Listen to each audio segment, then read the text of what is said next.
की जात संकटात सापडली माझे गोर गरीब मराठ्यांचे पोरं संकटात सापडलेत, मराठ्यांच्या नेत्यानं ताकदीनं उभा राहा, हसण्यावर नेऊ नका, वाटोळ होईल, लेकरांचं वाटोळ डोळ्यात एकटा होऊ देऊ नका, ही मराठा समाजाला माझी हात जोडून विनंती.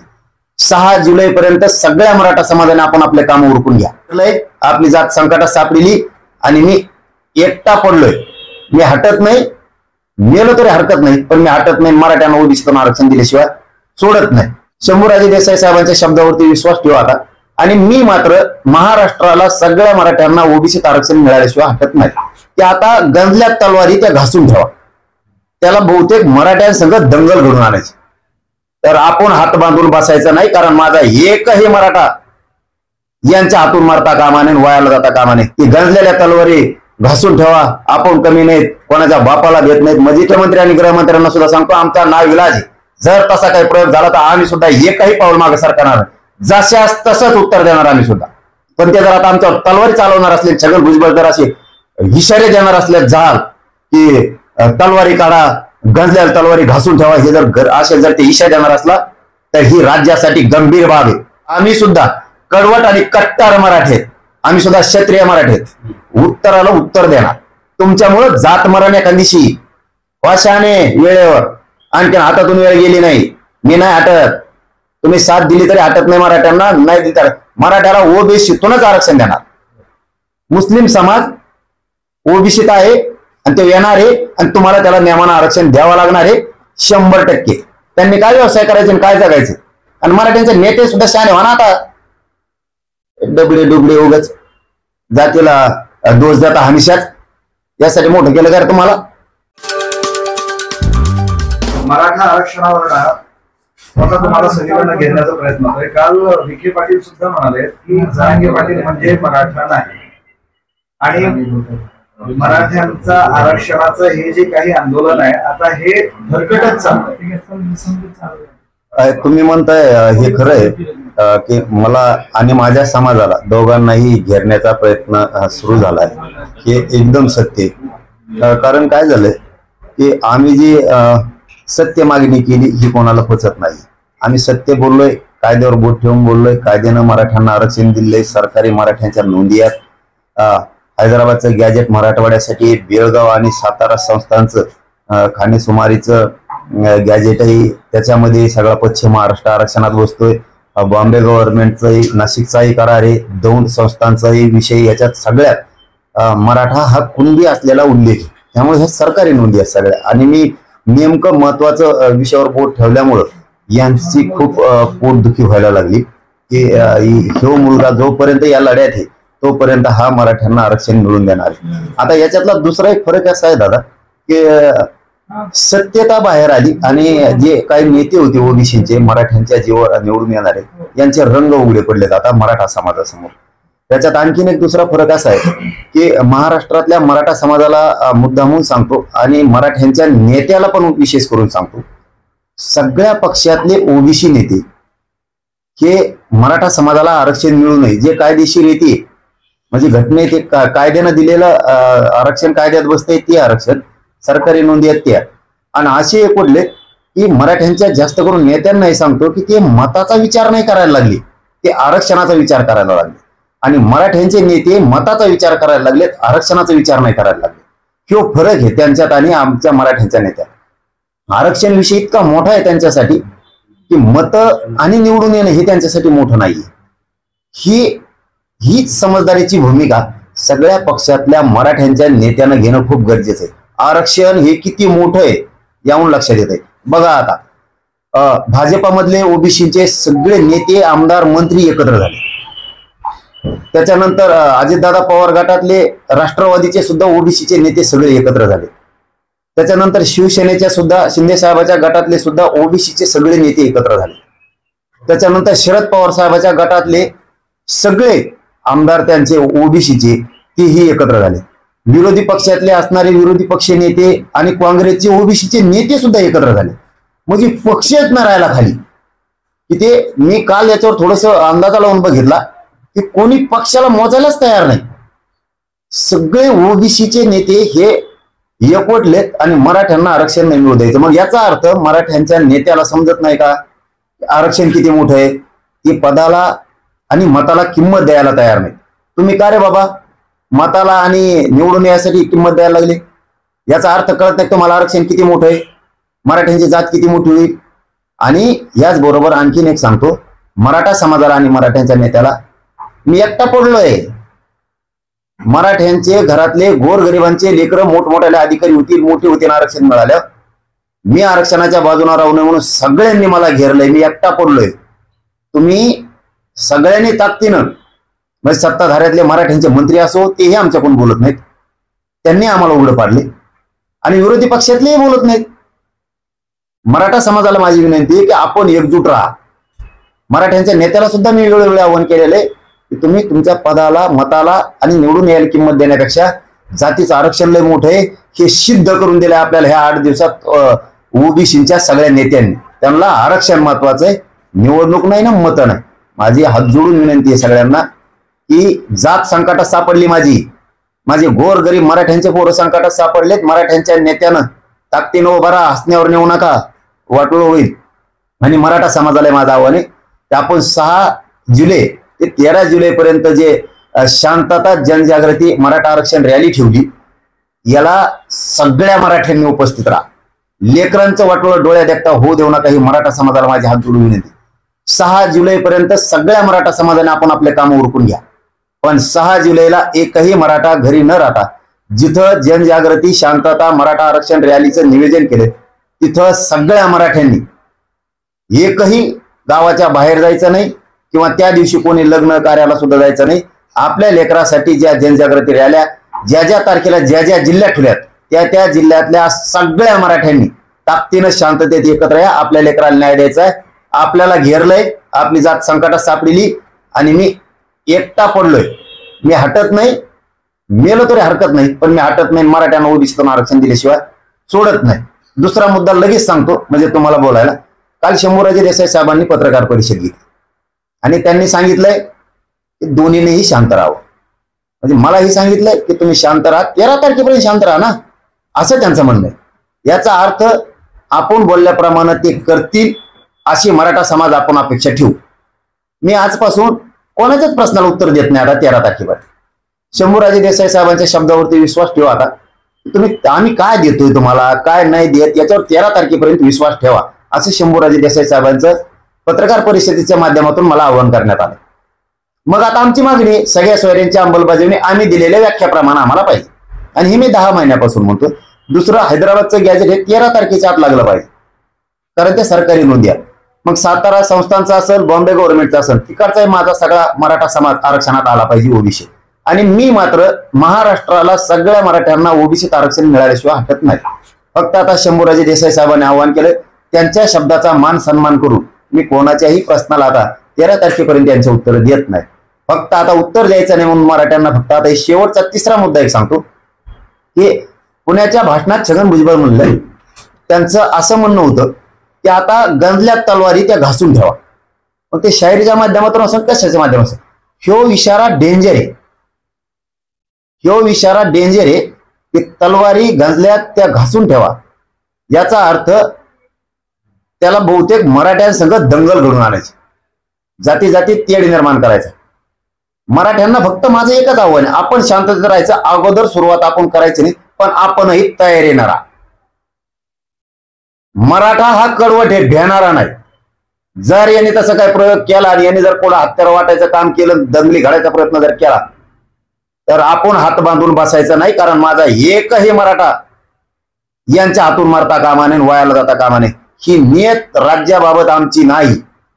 आमचं म्हणणं आहे राज्य शांत राहायला पाहिजे, पुढे जाती तेढ नाही झाला पाहिजे, दंगली नाही झाले पाहिजे. यांनी माणसं पेरलेत, मराठ्यांच्या विरोधात बोलायला यांनी माणसं पेरलेत आणि ते कुंकडे बरळायला लागले. याचा अर्थ तवाच लक्षात येतो आपल्या समोर समोर आंदोलन बसवायचे, दंगल घडून आणायची, नाही घडली तर मुद्दाम त्यांच्या अंगावर जायचं, त्यांच्या अंगावर गाडी घालायची. कारण ह्या पुण्याच्या केलेल्या भाषणात खूप अनेक अर्थ निघायला लागले ते की गंजलेल्या तलवारी घासून ठेवा, आपण कमी नाहीत, कोणाच्या बापाला भेट नाहीत. म्हणजे त्याला तो चिथावणी द्यायला लागलाय, चिथावणी द्यायला लागलाय, लोकांना तयार करायला लागलाय दंगली घडवण्यासाठी. मराठ्यांनी सुद्धा सावध राहा. जर तसा प्रयोग होण्याचा प्रयत्न झाला तर बेसावध एकही राज्यातला मराठा नाही पाहिजे. आपण एकटेच 50-55%, त्याला नाविलाज आहे. मुख्यमंत्री आणि गृहमंत्र्यांना सुद्धा सांगतो, आमचा नाविलाज आहे. जर तसा काही प्रयोग झाला तर आम्ही सुद्धा एकही पाऊल मागे सरकारणार नाही. जशास तसंच उत्तर देणार आम्ही सुद्धा. ते शांततेत राहिले, आम्ही शांततेत राहणार. पण ते जर आता आमच्यावर तलवारी चालवणार असले, छगन भुजबळ जर असे इशारे देणार असले झाल की तलवारी काढा, गंजलेल्या तलवारी घासून ठेवा, हे जर असे जर ते इशारे देणार असला तर ही राज्यासाठी गंभीर बाब आहे. अत्यंत गंभीर बाब आहे ही राज्यासाठी. ही राज्यासाठी शांततेची बाब नाहीये. आम्ही जर यांनी तसा काही प्रयोग केला तर आम्ही सुद्धा कडवट आणि कट्टर मराठी आहेत. आम्ही सुद्धा क्षत्रिय मराठी आहेत. उत्तराला उत्तर देणार. पण आता शंभूराजे देसाई साहेब म्हणले 13 तारखेपर्यंत एकही शब्द आपण त्यांना उत्तर देत नाहीत. त्यांनी सांगितलं 13 तारखेपर्यंत आमच्यावर विश्वास ठेवा. याचा अर्थ आपण दिलेल्या 9 मागण्या त्या पूर्ण करते ना अशी अपेक्षा ठेवू. आपण आपल्या कामात राहू. आपले 6 जुलै ते 13 जुलैपर्यंत जे आपले शांतता, जनजागृती, मराठा आरक्षणासाठी रॅल्या ठेवल्यात, या रॅल्याला घराघरातला मराठा आई बहिणीसह सगळ्यांनी एकजुटीने एकत्र या. आपल्या लेकराला आपल्याला न्याय द्यायचा ही सगळ्यांना विनंती आहे. आणि शांतता या राज्यात राहिली पाहिजे. ते काही म्हणले, ते येवल्याच्यानी सांगितलंय काही म्हणा, ते काही म्हणले तरी 13 तारखेपर्यंत कोणी उत्तर देऊ नका. एखाद्यानं आपल्याला हल्लं तरी देऊ नका. 14च्या नंतर बघू. विखेंवर उत्तर दिलं नाही. ते म्हणाले जरांगे म्हणजे मराठा समाज नाही आहे. नाही म्हणते ते तर नाही. आंदोलन भरकटलंय. कळलं त्यांना आंदोलन भरकटलंय का काय झालंय. त्यांना कळलं काय भरकटलं. मराठा समाजाला ओबीसीतून आरक्षण द्या. 1884च सरकारी नोंदी महत्वाच्या का विखे साहेब, का 1990ला दिलेलं बिना नोंदीचं दिलेलं आरक्षण महत्वाचं. जरा उत्तर देता का मराठ्याला. विखे साहेब 1884ला मराठा समाज हा सरकारी नोंदी आहे कुणबीमध्ये. सातारा संस्थांचं गॅझेट सांगतंय पश्चिम महाराष्ट्रातला मराठा ओबीसी मध्ये.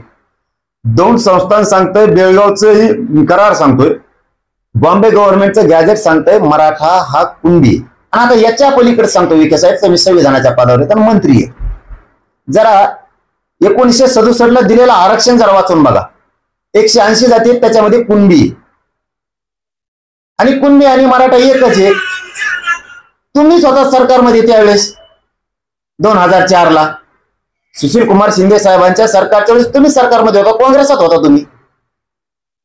जरा त्यावेळेस मराठा आणि कुणबी एकच आहे. हा कायदा केला होता. काय चुकीचं बोलतो मी. महाराष्ट्रातला सगळा मराठा हा कुणबी. काय चुकीचं बोलतो. कायद्याला धरून बोलतोय, नियमात धरून बोलतोय आणि 10 महिन्यापासून हेच बोलतोय. काय भरकटलं तुम्हाला. हे नाही दिसलं भरकटलं. सगळे एकत्र आले, तलवारी काढा म्हणतात मराठ्यावर. कोणतं तरी मराठ्याचं पोरग असं ना तुमच्या बंगल्यात नाही यायची तलवार. पण गोरगरिबाच्या इकडं तुमच्या मतदारसंघात, तुमच्या जिल्ह्यात कोणत्या तरी मराठ्याला तुमचा गरीब एखादा पाहुणा असेल त्याच्या मानेवर तर तलवार पडेल ना छगन भुजबळची. कोण भरकटीत आहे आंदोलन. आम्ही जिथं बसलो तिथं आमच्या पुढे आंदोलनावर बसले. तिथं वेगळ्या वेगळ्या भाषेत आंदोलन सुरू आहे. कोणी भरकटीला आंदोलन. जातीतून बोलायला शिका ना. खरं खरं कधीतरी तुम्ही ज्येष्ठ नेते, तुमच्या वडिलाचं योगदान आहे. थोडस कधीतरी मराठ्याच्या लेकराच्या बाजूने बोलायला शिका आणि खरं खरं बोलायचं शिका जरा थोडं. काय वेळ आली जातीवर. तुमच्या आसपासचे सगळे ओबीसीचे नेते मराठ्यांच्या विरोधात यायला लागलेत. तुमच्या नगर जिल्ह्यातले सुद्धा ओबीसीचे आमदार, माझे आमदार सुद्धा इकडे येऊन बोंबलायला लागले. ते नाही का भरकटलेले दिसत. जरा मराठ्यांचे लोक मराठ्यांवरतीच आरोप करायचं बंद करा. तुमच्यामुळं जात मरण एखादीशी. वाशाने वेळेवर. आणखी हातातून वेळ गेली नाही. मी नाही हटत. तुम्ही साथ दिली तरी हटत नाही मराठ्यांना. नाही दिली तर मराठ्याला ओबीसीतूनच आरक्षण देणार. तुमचा अभ्यास कमी आहे असं भुजबळ म्हणतात. त्यांनी अभ्यास केला पाहिजे आधी, कारण की मुस्लिम समाजाला 25 वर्षापूर्वीच ओबीसीतून आरक्षण दिलं आहे. ते यासाठी म्हणतात कधी मुस्लिमांना तर कधी धर्मदार समाजाला त्यांना खुश करायचं. काय खुश करायला काय मी मुख्यमंत्री का. अभ्यास तुम्हाला नाही भुजबळ साहेब. अभ्यास तुम्हाला नाही. मी काय म्हणलं याच्याकडे जरा बारीक ध्यान देत जा. कुंकडची कुंकड जोडीत जाऊ नका. तुम्ही काय करताय बघा. खोटं आरक्षण लोकात पसरायला लागले. म्हणजे तुम्हाला वाटतं आम्ही जे सांगतो आरक्षण ते लोक ऐकतील. तुम्ही सांगितलं लोक आरक्षण नाही ऐकत. मी सांगितलेलं ऐकते. कारण मी खरं सांगतो. तुम्ही खोटी माहिती पुरविता. मी काय सांगितलंय. पाशाभाई पटेल हे मला पुण्यात भेटले 1 महिना 15 दिवसापूर्वी. त्यांनी सांगितलं मी तुमच्यामुळे ओबीसी झालो बा. म्हणजे याचा अर्थ त्यांना आरक्षण नव्हतं. हे मला 20 दिवसापूर्वी म्हणले असतील पुण्यात की मी माझी कुणबी नोंद तुमच्यामुळे निघाली आणि मी ओबीसी झालो जरांगे पाटील तुमच्यामुळं. मग तो मुस्लिम का होता आरक्षणात? नव्हताच ना. तुम्हाला मी काय बोलतो हे कळतच नाही भुजबळ साहेब. मी काय तुम्हाला कळायचंच नाही. मला असं वाटतं तुम्ही जातीवाद करू नये. तुम्ही एक गोष्ट मान्य करावी ज्येष्ठ नेता म्हणून की मराठ्यांच्या सरकारी नोंदी सापडल्यात आणि मराठा हा 67ला दिलेल्या आरक्षणाच्या वेळेस कुणबी म्हणून आहे. तर जे निकष आरक्षण देताना ठरवले होते जाती, उपजाती आणि पोटजाती, तर कुणबीची पोटजात किंवा मराठ्यांची पोटजात कुणबी होती जशी तुमची झाली हे मान्य करा. आणि महाराष्ट्रातल्या सगळा मराठा हा ओबीसी ते मान्य करून तुम्ही उग हातानं या वयात एवढ्या मोठ्या समाजाची नाराजी अंगावर घेऊ नका. कारण तुम्ही किती एकवटले तरी एकटाच मराठा महाराष्ट्रात अर्धा आहे, 50% एकटाच. थोडा विचार करा जरा गांभीर्यानं. मुस्लिम समाज ओबीसीत आहे आणि ते येणार आहे आणि तुम्हाला त्याला नियमानं आरक्षण द्यावं लागणार आहे 100%. कारण आदिवासी समाजात सुद्धा काही ठाकर म्हणून समुदाय ते सुद्धा आरक्षणापासून वंचित आहेत. एसटी पासून का वंचित ठेवलं त्यांना? का वंचित ठेवलं? त्यांनी किती दऱ्या खोऱ्यात काम करायचं? का त्यांचे लेकर मोठे होऊ नये? आदिवासींचे लेकर सुद्धा का मोठे होऊ नये? त्यांच्या सुविधा त्यांना का मिळू नये? आता जमिनी कमी झाल्यात. पूर्वी जमिनी होत्या, त्यांनी काय व्यवसाय करायचे आणि काय जगायचे? आदिवासी समाजाला सुद्धा एसटीत समावेश त्यांनी केलेलं नाहीये. ठाकर समाज हा आमच्या मराठवाड्यातलं हे सुद्धा उदाहरण आहे. कितीतरी पाड्या असे आहेत आदिवासींचे की ते आरक्षणामध्ये नाहीये. का अन्याय त्यांच्यावरती पण अजिबात नाही झाला पाहिजे त्यांच्यावर सुद्धा. तुम्हाला जमतं ओबीसीच्या नेत्यावर आमच्यावर अन्याय करायला आणि त्या गोरगरीबावर कशामुळे अन्याय करता तुम्ही? धनगर बांधवावर कशामुळे अन्याय करता? जे आहे ते मी खरं बोलतोय आणि यांना मात्र आता ते लागायला लागले खरं बोललेलं. त्याला काय जे खरं ते बोलतोय नाही अटक. मराठ्याला ओबीसीतून आरक्षण घेतात नाही अटक. हा पाटील, जालना जिल्ह्यातल्या परतूर तालुक्यातल्या रायगव्हाण इथे एक पोस्टर लावलेलं आहे की ओबीसी नेता सोडता अन्य कोणताही नेत्यांनी गावात प्रवेश करू नये, गावात प्रवेश बंदी, अन्यथा मोठा अपमान करण्यात येईल. आता मला प्रश्न विचारला होता का बंधूंनी? विखे साहेबाला कळालं पाहिजे. या जरा गावात जाऊन त्या मग आंदोलन भरकटलंय. मी जातीवाद करतो का? आम्ही आमच्या लोकांना मी सरळ सांगितलं होतं की बाबा असे लावायचे नाही आपण. मग स्वतःहून समाजानं ठरवलं होतं, लावलं होतं. पण सगळ्या नेत्यांसाठी त्यांनी लावले होते. मराठा असो नाही तो कुणी असो, त्याला म्हणतात आंदोलन. याला म्हणत नाही जातीवाद. यायचं तर आमच्या गावात कुणीच यायचं. राग जर नेत्यावर आहे, यांचा राग मराठ्यांच्या नेत्यावर आहे. मग मराठ्यांनाही आव्हान करतो, मराठा समाजाने इथून पुढे आपणही आपल्या नेत्यावर राग व्यक्त नाही करायचा. आम्ही खरं बोलत होतो. आम्ही म्हणायचो आमच्याच लोकांनी आमचं वाटोळं केलं. आम्ही खरं बोलत होतो. पण तुम्ही जर असा भेद करायला लागले आमच्या नेत्याबद्दल बी तर मराठ्यांना सुद्धा आता हे विचार करावा लागेल. आणि मराठ्यांचे नेते सुद्धा शहाणे व्हा ना आता. डुबडे उगच जातीला दोष देता हमेशाच. यासाठी मोठं केलं का तुम्हाला? आता हे काय जातीवाद नाही का? आता जर असे बोर्ड लागणार असले मराठ्यांच्या नेत्याला गावबंदी तर हे जातीवाद नाही का? पुढारी असतो, सगळ्यांनाच पाहिजे. मग कोणीच आमच्या गावात आहे आमचा कुठे विरोध आहे? तुम्ही कम बोर्ड लावला आमच्या तोंडातून तसले शब्द नाही निघणार. पण एक जातीवाद तुम्ही करायला लागले ना आता तरी मराठ्यांच्या नेत्यानं शान व्हा की कोणचा बोर्ड लागला त्याच्यावर. आता तरी मराठा समाजाच्या पाठीशी उभा राहा. वाशाने हे असं याला म्हणतात जातीवाद. कशाला दोष देता? मनोज जरांगेला उगाच गोरगरिबांच्या मराठ्यांचे लेकर मोठे व्हावेत म्हणून जीवाची बाजी लावून लढायला लागलो ना. आता मी एकटा पडलोय, मला उघड्यावर पाडायचं ठरवलंय, माझी जात संकटात आणली. मराठ्यांच्या नेत्याने शान व्हा. असे जर बोर्ड लागणार असले तर आता तरी डोळे उघडा आणि सगळेचे सगळे कोणत्या पक्षात असाल तुम्ही मराठी बी तुमच्या पाठीशी खंबीर उभा राहते. हो जाहीर सांगतो, तुम्ही सुद्धा आता डोळे उघडा आणि मराठ्यांच्या पाठीशी ताकदीने उभा राहा.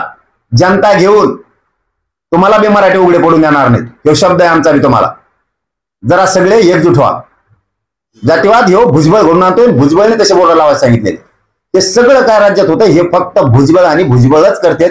दुसरं कोणीही करत नाही. त्यांच्याशिवाय दुसरा कोणी नाही. आम्ही कोणत्याच नेत्याला दोष देत नाहीत आणि कधी देणार सुद्धा नाही. मंडल आयोगावर बोलणं म्हणजे पारावरच्या गप्पा नाही असं एका आंदोलनकर्त्यांनी म्हटलं. नाही जाऊ दे. आता मला काहीच बोलायचं नाही.